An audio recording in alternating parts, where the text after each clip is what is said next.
Hello' নমস্কাৰ welcome to back my YouTube channel Babul বৰালৈ আপোনালোকক স্বাগতম জনাইছোঁ। মই বৰ্তমান গৈ আছোঁ ডিফুলৈ। নিয়ৰ ভাই আছে, সিও গৈছে। আমি বাইকত যাম যিহেতু বাইকত ফাৰ্ষ্ট টাইম ডিফু যাম, কিন্তু গাড়ীত গৈছোঁ, আপোনাৰ ট্ৰেইনত গৈছোঁ। এইবাৰ ফাৰ্ষ্ট টাইম যিহেতু বাইক আছে, মোৰ বাইক গ্লেমাৰ। চ' গৈ থাকোঁ। এতিয়া 8টা বাজিছে, ত' ব'লক এতিয়া আগলৈ গৈ থাকোঁ। কি হয় আপোনালোকক দেখাবলৈ চেষ্টা কৰি যাম। যিহেতু আমি ডিফুত গৈ থাকিমগৈ, সেইবাবে অলপ দেৰিকৈ ওলাইছোঁ, নহ'লে 5টামান বজাতে ওলালোহেঁতেন যদি ঘূৰি অহা হ'লে। সেইবাবে থকাৰ কাৰণে অলপ লাহে ধীৰে গৈছোঁ। আৰু ডিফুৰ ৰাস্তা আগতে বহুত বেয়া আছিলে, এতিয়া বনাইছেনে নাই বনোৱা সেইটো নাজানো, কিন্তু গৈ চাওঁ।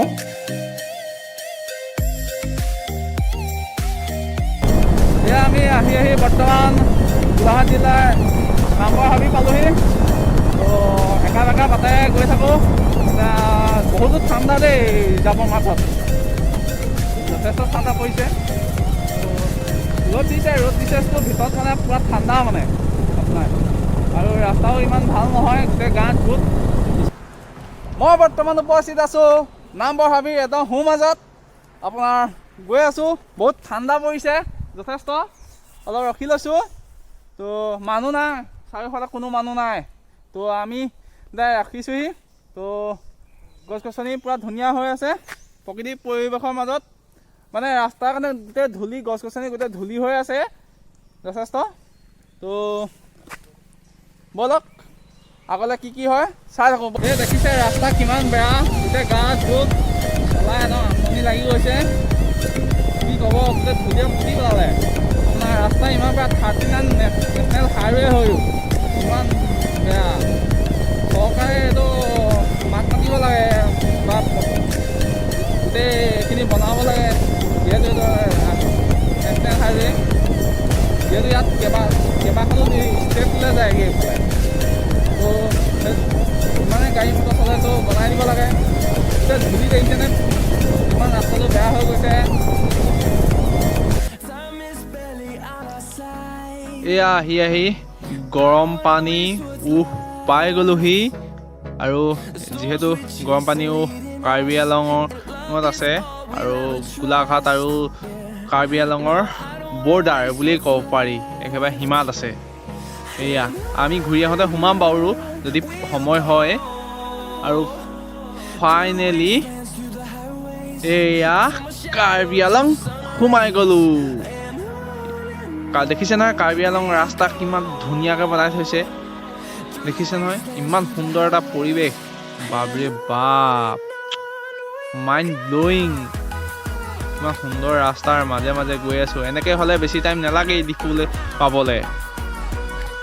যিহেতু ডিফু 120 কিলোমিটাৰ আছে, সেইবাবে আঢ়ৈ ঘণ্টাৰ ভিতৰত পাই যামগৈ যদি এনেকুৱা ৰাস্তা ভাল হয়। যদি বেয়া হয় তেন্তে 3 ঘণ্টা 4 ঘণ্টা লগাটো স্বাভাৱিক। এয়া দেখিছে আমি ধুনীয়া ৰাস্তা পাই গ'লোঁ। চিলনী জানৰ পৰা 1 কিলোমিটাৰমান আহি আৰু গৈ থাকোঁ। টেম্পল পাৰ হৈ আহিলোঁ। এয়া অলপ দূৰ আহিলোঁ, দেখিছেনে ৰাস্তা কিমান বেয়া। আকৌ সেইখন মাজতে ভাল পাইছোঁ, এতিয়া আকৌ বেয়া আহিলে। এতিয়া লাহে ধীৰে গৈ থাকোঁ আৰু।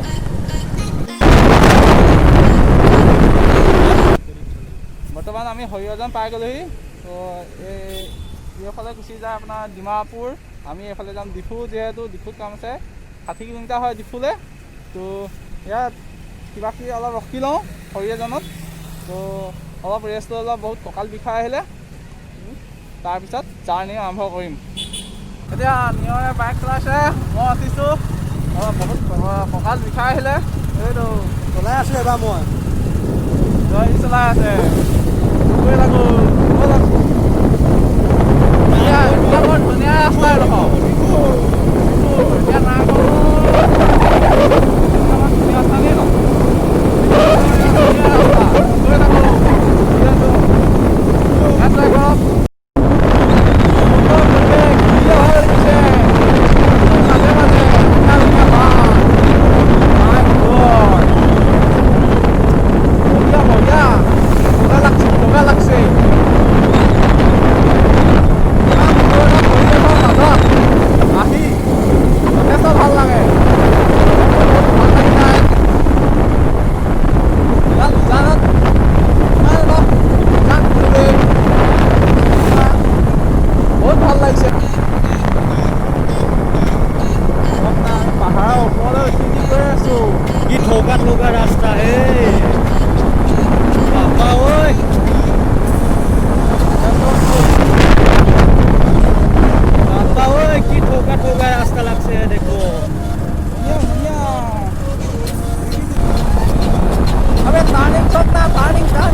যিহেতু দেখিছে নহয় ৰূপে অসমত খুব কমেই আছে ৰূপে এইটো এটা ৰূপে